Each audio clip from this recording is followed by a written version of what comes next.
Hey everyone and welcome back to Only in Germany. In this video we're going to talk about another set of rules and ridiculous moments that can only happen here. From a doctor fined for saving a life to a perfectly good milk machine being outlawed and a district swapping 80,000 perfectly good garbage cans. Our first story is about a hero, a medical emergency and a 30 € fine. Meet Dr. Matthias Töns from the city of Witten. One of his staff members was rushing to an ill patient who was having a severe breathing emergency. It was a life or death moment and every second counted. The staff member was in a 30 km/h zone but was caught by a speed camera going 38 km/h. Yup, just 8 km/h over the speed limit. Now, you might think, okay, that's a simple mistake, a quick explanation and the fine is waived, right? Wrong. Dr. Töns appealed the fine, citing a justifying necessity, the medical emergency. But the district office was not moved. They denied the appeal, stating that the minor speed increase was not significant enough to save a measurable amount of time. In other words, if you want to be legally exempt from a fine during an emergency, you'd better be speeding a whole lot more. Our second piece of real insanity comes from the Pinneberg district, where they are dealing with a very costly garbage can problem. The district's waste management contract changed hands from one company to another.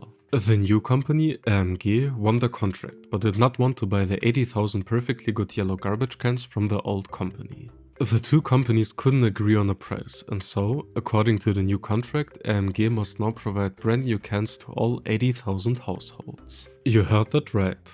80,000 brand new, completely unnecessary garbage cans. If you lined them all up, they would stretch for around 60 kilometers, about 37 miles. The old company is now responsible for collecting and storing the old cans, which are still perfectly functional. The cherry on top? The video points out that if the old company wins the next contract in 2026, they would just switch all the cans back again.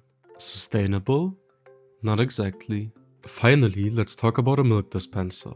In Bretten, near Karlsruhe, a family has been selling fresh milk from an automated dispenser for 14 years. It's a beloved local staple. But then, the local Weights and Measures office, der Eichamt, showed up. They had a new rule. According to European directive, the milk dispenser was illegal because it did not provide a receipt.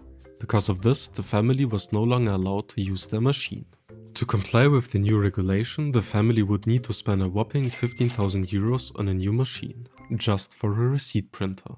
The problem? They are planning to stop their dairy business in just 2 or 3 years. They have to either make a huge nonsensical investment or simply stop selling milk. Because when it comes to following the rules, a 14-year-old tradition and common sense don't stand a chance. And there you have it, 3 perfect examples of reale Irrsinn. I hope you enjoyed this look at German bureaucracy at its finest. If you made it this far, consider liking and subscribing. It really helps the channel grow. And as always, thanks for watching und danke. See you soon.